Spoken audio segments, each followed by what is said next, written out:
7 number का प्रश्न है, सिद्ध कीजिए कि किसी कॉलेज के पुस्तकालय की समस्त पुस्तकों के समुच्चय ए में, यानी कि ए आपको कुछ मान लेना है, आपको दिया तो नहीं है, मान लो एक्स है, वाई है और जेड है, चलो ठीक है। आर एक्स वाई, एक्स तथा वाई में पेजों की संख्या समान है। एक्स वाई दिया है तुम्हारे पास, एक्स वाई दोनों में समान पेज है, ठीक है मेरे भाई। तो आप रिलेशन क्या बनाओगे, सबसे पहले जो चीज़ दिया उसको एक बार लिख लो, यही चीज़ लिखा जाता है, चलो लिख लेते हैं।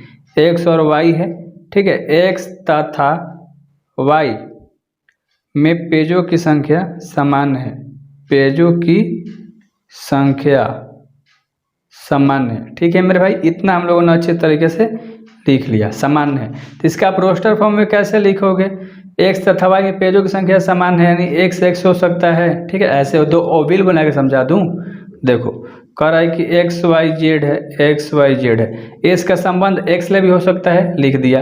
एक्स का संबंध वाई से और जेड से भी हो सकता है, यानी एक्स का संबंध वाई से भी हो सकता है और एक्स का संबंध जेड से भी हो सकता है। उसी तरह से वाई को लेंगे तो y x, y y, y z, तीनों से संबंध हो सकता है। वाई का वाई के साथ भी हो सकता है, वाई का एक्स के साथ भी हो सकता है, वाई का जेड के साथ भी हो सकता है। अगर आप जेड को देखोगे तो जेड का जेड के साथ हो सकता है, जेड का एक्स के साथ हो सकता है और जेड का वाई के साथ भी तुम्हारा संबंध हो सकता है। अच्छे तरीके से आपको समझ में आ गया, ठीक है मेरे भाई। इसमें आपको 3 चीज़ें बतानी है। समतुल्य दिया नहीं है, इसमें पूछ रहे तुल्यता। तुल्यता क्या होता है, जिसमें 3 चीज़ें हमारी हो। पहला समतुल्य, क्या मेरे भाई, देखो तीनों चीज़ निकाल देता हूँ। 3 चीज़ निकालेंगे, जब तीनों चीज़ का आंसर हाँ हो जाएगा, वो सेटिस्फाई करेगा रिलेशन के अंदर तुम्हारा, इस वाले के अंदर, तो तुल्यता हो जाएगा। सबसे पहले आपको चेक करना है समतुल्य, क्या बताना है, समतुल्य। समतुल्य क्या होता है, ए ए होना चाहिए, बी बी होना चाहिए, सी सी होना चाहिए, किसके अंदर, तुम्हारा रिलेशन, इस संबंध के अंदर, ठीक है मेरे भाई। तो इसका मतलब क्या है कि एक्स एक्स भी होना चाहिए, ठीक है, वाई वाई भी होना चाहिए और जेड जेड भी तुम्हारा होना चाहिए रिलेशन के अंदर। तो ये चीज़ें, सारी चीज़ें हैं, x x y y z z है, तो कह सकते हो कि यह क्या है, यह समतुल्य है, यह समतुल्य है, कोई दिक्कत वाली बात नहीं है, ठीक है। दूसरा में आपको बताना होता है सममित। क्या बताना होता है, सममित। सममित क्या होता है, ए बी अगर लाई कर रहा है आर में, तो इसका उल्टा बी ए भी क्या होना चाहिए, आर में मिलना चाहिए।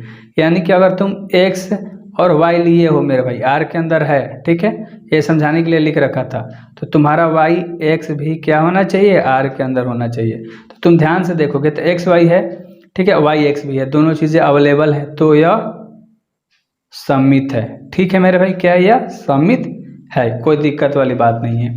आगे आपको एक और चीज़ बताना होता है, संक्रामक। संक्रामक क्या होता है, ध्यान से देखो, ए बी, बी सी और इसका पहला इसका लास्ट, यानी कि ए और सी तीनों चीज़ आर में होना चाहिए, ठीक है। तो ए बी के जगह पे आप क्या ले लो, मान लो एक्स वाई हम लोगों ने लिया, आर के अंदर है, फिर वाई और जेड हम लोगों ने लिया, आर के अंदर है, तो इसका पहला इसका लास्ट, एक्स और जेड भी तुम्हारा आर के अंदर होना चाहिए।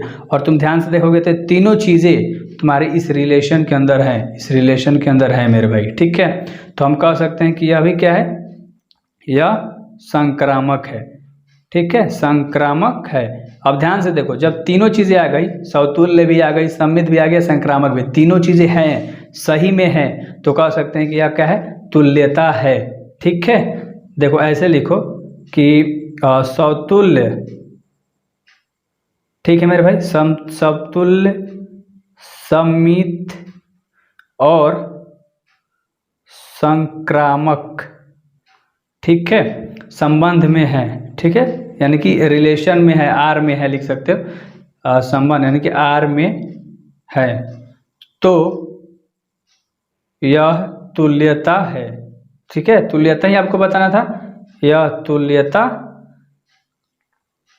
संबंध है, कोई दिक्कत वाली बात नहीं है। आई होप आपको अच्छे से समझ में आ गया मेरे भाई, ठीक है। डू सब्सक्राइब करो, लाइक करो, फॉलो करो, मस्ती से बताओ दोस्तों को कि ये चैनल है, इस तरह से पढ़ाया जाता है, ठीक है।